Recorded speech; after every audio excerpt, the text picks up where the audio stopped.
അൻവറിനെതിരെ പോര് കടുപ്പിച്ച് CPIM. അൻവറിന് പിന്നിൽ കൂട്ടുമുന്നണിയെന്ന് MP ഗോവിന്ദൻ. യോഗത്തിനെത്തിയത് SDPIയും ജമാഅത്ത് ഇസ്ലാമിയുമെന്നും സംസ്ഥാന സെക്രട്ടറി.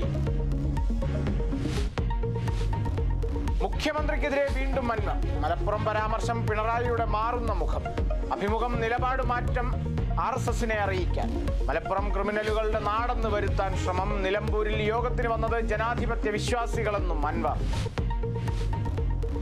പീഡന പരാതിയിൽ നടൻ നിവിൻ പോളിയെ ചോദ്യം ചെയ്ത് അന്വേഷണ സംഘം. ഗൂഢാലോചനയെന്ന നിവിന്റെ പരാതിയിലും മൊഴിയെടുത്തു. നടന്മാർക്കെതിരെ പീഡന പരാതി നൽകിയ നടിക്കെതിരെ ക്രൈംബ്രാഞ്ച് അന്വേഷണം. നടപടി നടിയുടെ ബന്ധു നൽകിയ പോക്സോ കേസിൽ. ഇടക്കാല ജാമ്യം ലഭിച്ചതോടെ അന്വേഷണ സംഘത്തിന് മുന്നിൽ സിദ്ദിഖ് ഹാജരായേക്കും.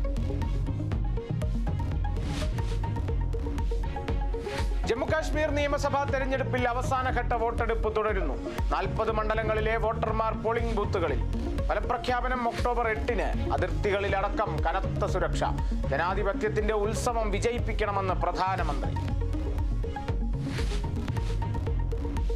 ലെബനോണിൽ കരയുദ്ധം തുടങ്ങി ഇസ്രായേൽ. ഹെസ്ബുള്ള കേന്ദ്രങ്ങൾ മാത്രം ലക്ഷ്യമിട്ടുള്ള പരിമിത ആക്രമണമെന്ന് ഇസ്രായേൽ.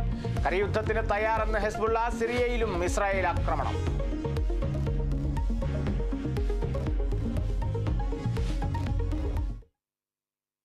PV അൻവറിന്റെ പിന്നിൽ SDPIയുടെയും ജമാഅത്ത് ഇസ്ലാമി കൂട്ടുമുന്നണിയെന്ന് CPIM സംസ്ഥാന സെക്രട്ടറി MP ഗോവിന്ദൻ. ഒപ്പം മുസ്ലിം ലീഗും കോൺഗ്രസുമുണ്ട്. മലപ്പുറത്ത് SDPIക്ക് പഞ്ഞമില്ലെന്നും MP ഗോവിന്ദൻ പറഞ്ഞു.